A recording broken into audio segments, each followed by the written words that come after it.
Good morning बच्चों। आज हम लोग अपनी बुक चेंज कर रहे हैं। अभी तक हम लोग आरोह से पढ़ रहे थे। अब हमारी दूसरी स्टोरी बुक है जो वितान का हम लोग फर्स्ट चैप्टर सिल्वर वेडिंग पढ़ने जा रहे हैं, जिसके लेखक हैं राजेश जोशी जी। तो आइए हम लोग देखते हैं सिल्वर वेडिंग क्या है। देखिए सिल्वर वेडिंग क्या है, इसके विषय में हम लोग बात करते हैं। इनके लेखक हैं मनोहर श्याम जोशी जी। तो मनोहर श्याम जोशी जी ने सिल्वर वेडिंग चैप्टर से, देखिए ये इसके मेन कैरेक्टर जो है यशोधर बाबू जी हैं। यशोधर बाबू इसके जो हैं मेन कैरेक्टर हैं। कौन है? यशोधर बाबू। ठीक है, तो यशोधर बाबू ने क्या बताया है, यशोधर बाबू की सिल्वर वेडिंग होती है, जिस पर आधारित ये पूरा चैप्टर है। और ये बहुत ही पुराने ख्यालात के मित्र हैं। इनके एक परम मित्र हैं किशन दा, जिनको ये अपना आइडियल मानते हैं। किशन दा को ये अपना आइडियल मानते हैं और यशोधर बाबू मेन कैरेक्टर है इसके। ये किशन दा को अपना आइडियल मानते हैं और आइडियल मानते हुए पूरी कहानी की रचना लेखक ने कर दी है। तो आइए देखते हैं क्या क्या है। काफ़ी बड़ा चैप्टर है, बहुत ध्यान से प्रत्येक वीडियो को आपको देखना है। देखिए, जब सेक्शन ऑफिसर वाई.डी. पंत यानी यशोधर बाबू पंत, यशोधर पंत इनका पूरा नाम है और शार्ट में वाई.डी. पंत लिखा गया है। आखिरी फाइल का लाल फीता बांधकर निगाह मेज से उठाई तब दफ्तर की पुरानी घड़ी 5:25 बजा रहे थे। ये क्या है? सेक्शन ऑफिसर के पद पर कार्यरत हैं और ये अपनी लास्ट फाइल को जब बांध कर रख रहे थे, उनकी नज़र घड़ी पर पड़ी तो उन्होंने देखा 5:25 हो गए। टाइम के बड़े पंचुअल व्यक्ति थे और पुराने ख्यालात के व्यक्ति थे। नई पीढ़ी और पुरानी पीढ़ी के अंतराल को दर्शाया गया है इस चैप्टर में। ठीक है, मेन इसका जो एम है इस चैप्टर का, मेन इससे जो लेसन हमें मिलेगा, पुरानी पीढ़ी और नई पीढ़ी के बीच में जो गैप आ रहा है और उसमें क्या क्या परिवर्तन हुए हैं, उसके विषय में ये चैप्टर है। तो वह अपनी कलाई घड़ी में 5:30 बजा रहे थे। पंत जी अपनी घड़ी रोजाना सुबह शाम रेडियो समाचारों से मिलाते हैं, इसलिए उन्होंने दफ्तर की घड़ी को भी सुस्त ठहराया। उन्होंने देखा उनकी दफ्तर की घड़ी में 5:25, हाथ की घड़ी में 5:30 और रेडियो से मिलाते हैं, इसलिए दफ्तर की घड़ी को उन्होंने सुस्त ठहराया, यानी कि ये स्लो चल रही है। फाइल आउट ट्रे में डालकर उन्होंने एक निगाह अपने मताहतों पर डाली, यानी कि जो उनके अंडर में वर्कर थे उन पर डाली, जो उनके ही कारण 5 बजे के बाद भी दफ्तर में बैठने को मजबूर होते हैं।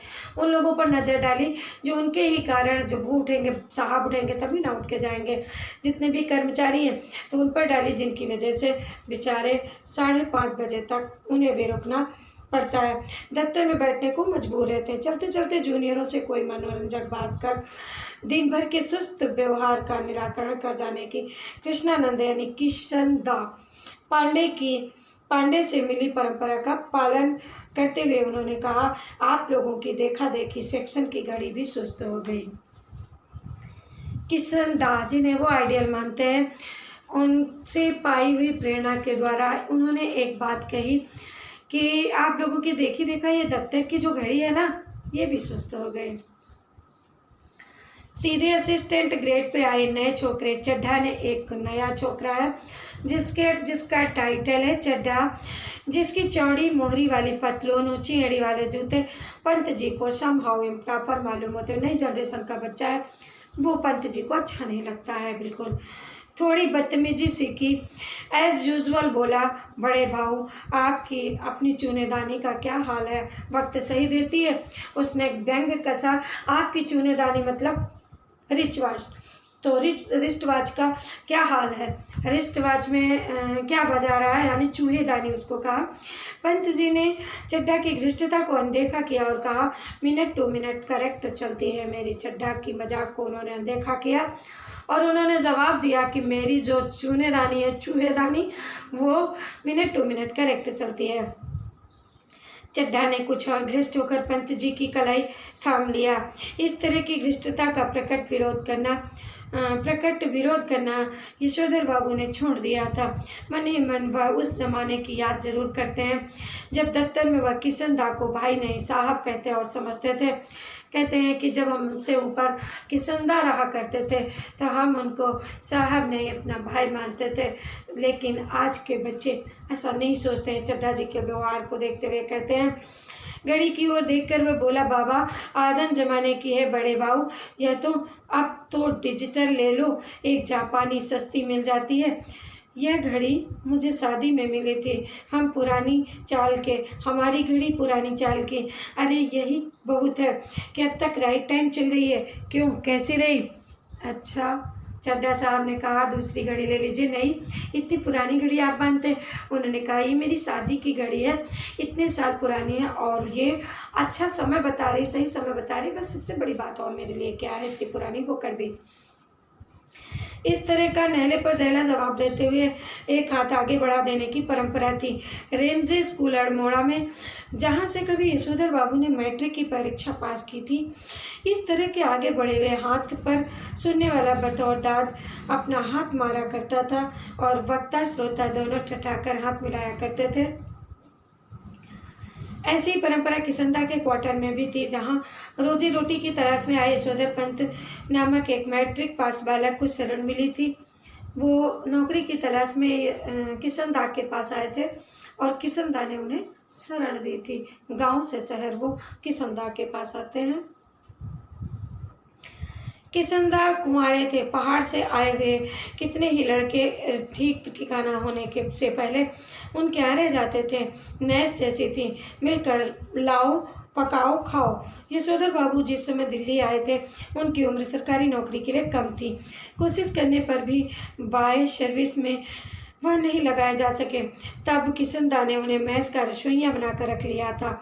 यही नहीं, उन्होंने यशोधर बाबू को 50 रुपये उधार भी दिए, वह अपने लिए कपड़े बनवा सकें, गांव पैसा भेज सकें। बाद में इन्हीं किसंदा ने अपने ही नीचे नौकरी दिलवाई और दफ्तरी जीवन में मार्गदर्शन दिया। किसंदा आइडियल क्यों है? क्योंकि वो कम एज के थे। मैट्रिक यानी 10th पास करके शहर में जब दिल्ली आते हैं तो उनकी उम्र कम होती है, जॉब के लिए एलिजिबल नहीं थी आए उनकी, तो उन्हें किसंदा ने अपने यहाँ रसोइया के पद पर रखा खाना बनाने के लिए और 50 रुपये की सैलरी देते थे ताकि तुम घर भी भेज सको और अपने कपड़े वपड़े बनवा सको। इस तरह से चड्ढा और उसके बाद जब वो बालिग हो गए, जब उनकी एज हो गई सर्विस के लिए, तो उन्होंने अपने ही दफ्तर में अपने नीचे दफ्तरी के पद पर लगवा दिया था। इस तरह से उन्होंने उन्हें रोजगार भी दिलाया। चड्ढा ने जोर से कहा, बड़े बाबू आप किन ख्यालों में खो गए? मेनन पूछ रहा था, आपकी शादी कब हुई थी? चड्ढा जोर से बोलता है, वो उनके पीछे पड़ जाता है कि आपकी शादी कब हुई थी? यशोधर बाबू ने सकपका कर अपना बढ़ा हुआ हाथ वापस खींचा और मेनन से मुखातिब होकर बोले, now let me see, I was married on 6 February 1947। उन्होंने बताया कि मेरी शादी 1947 में हुई थी। मेनन ने फौरन हिसाब लगाया और चहक कर बोला, many happy returns of the day sir, यानी कि उस दिन उनकी सिल्वर वेडिंग थी। ठीक है, उन्होंने तुरंत दफ्तर के कर्मचारियों ने हिसाब किताब लगाया। उन्होंने जब डेट बताया शादी की तो उन्होंने कहा कि सिल्वर वेडिंग है, शादी के पूरे 25 साल हो गए हैं। यशोधर जी खुश होते हुए झेपे और झेपते हुए खुश हुए। यह अदा उन्होंने किसंदा से सीखी थी। चड्ढा ने घंटी बजाकर चपरासी को बुलाया और कहा, सुन भाई भगवान दास, बड़े भाव से बड़ा नोट ले, सारे सेक्शन के लिए चाय पानी का इंतजाम कर फटाफट। चड्ढा ने कहा, बड़े बाबू जी से बड़ा नोट लो, पूरे कर्मचारियों के लिए, ऑफिस में जितने लोग हैं सबके लिए चाय नाश्ते का इंतजाम करो। यशोधर जी बोले, अरे ये वेडिंग एनिवर्सरी वगैरह गोरे साहबों के चोचले, हमारे यहाँ थोड़ी ना मानते हैं, कोई इन सब चीज़ों को नहीं मानते। चड्ढा बोला, मिक्सचर मत पिलाइए गुरुदेव, चाय मठरी लड्डू बस इतना ही तो सौदा है, इनमें कौन आपकी बड़ी माया निकल जानी है। चड्ढा पीछे पड़ जाता है कि मैं तो आज पार्टी लेके रहूँगा। मुझे कुछ भी बताने की कोशिश मत करिए बाबूजी। यशोधर बाबू ने जेब से बटुआ और बटुए में से 10 का नोट निकाला और कहा, आप लोग चाय पी लीजिए। दैट तो आई डू नाइट माइंड, लेकिन जो हमारे लोगों में कस्टम नहीं है उस पर इंसिस्ट करना, दैट मैं समहाउ इम्प्रॉपर फाइंड करता हूँ। यानी मेरे यहाँ ये सिस्टम नहीं है तो मैं चाय वाय नहीं पीऊँगा, तुम लोगों के लिए दे देता हूँ। चड्डा ने 10 का नोट चपरासी को दिया और पुनः बड़े बाबू के आगे हाथ फैला दिया। एक नोट से सेक्शन का क्या बनता है?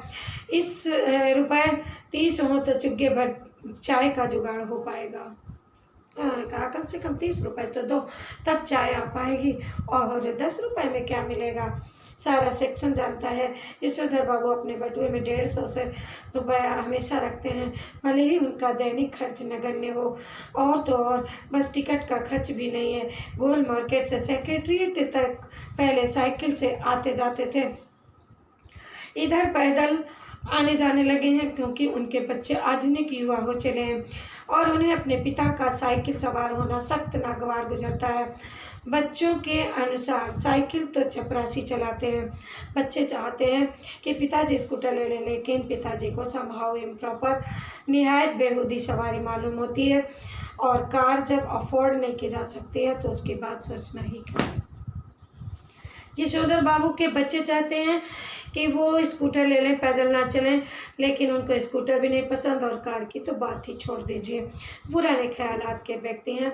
उन्होंने किसी तरह से कहते हैं कि उनकी जेब में हमेशा 10 का 150 रुपये रहते हैं, भले ही उनका कोई खर्च ना हो। इस पर उन्होंने बताया वो आते जाते कैसे।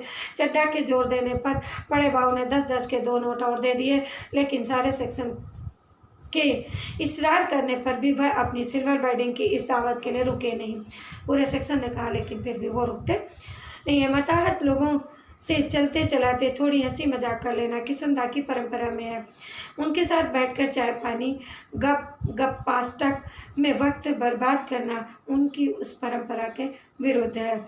वो ऑफिस से काम खत्म होने के बाद बिल्कुल नहीं रुकते, सीधे घर जाते हैं। इधर यशोधर बाबू ने दफ्तर से लौटते हुए रोज बिरला मंदिर जाना, उनके उद्यान में बैठकर कोई प्रवचन सुनने, स्वयं ही प्रभु का ध्यान लगाने की नई रीति अपनाई है। सीधे करने जाते हैं, वहाँ से बिरला मंदिर जाते हैं, कहीं सत्संग में जा कर के प्रवचन किसी महात्मा के चल रहे होते हैं तो उसको सुनते हैं। ये उनकी दिनचर्या है। आगे का वीडियो नेक्स्ट डे, आगे की चर्चा हम नेक्स्ट वीडियो में करेंगे। धन्यवाद बच्चों।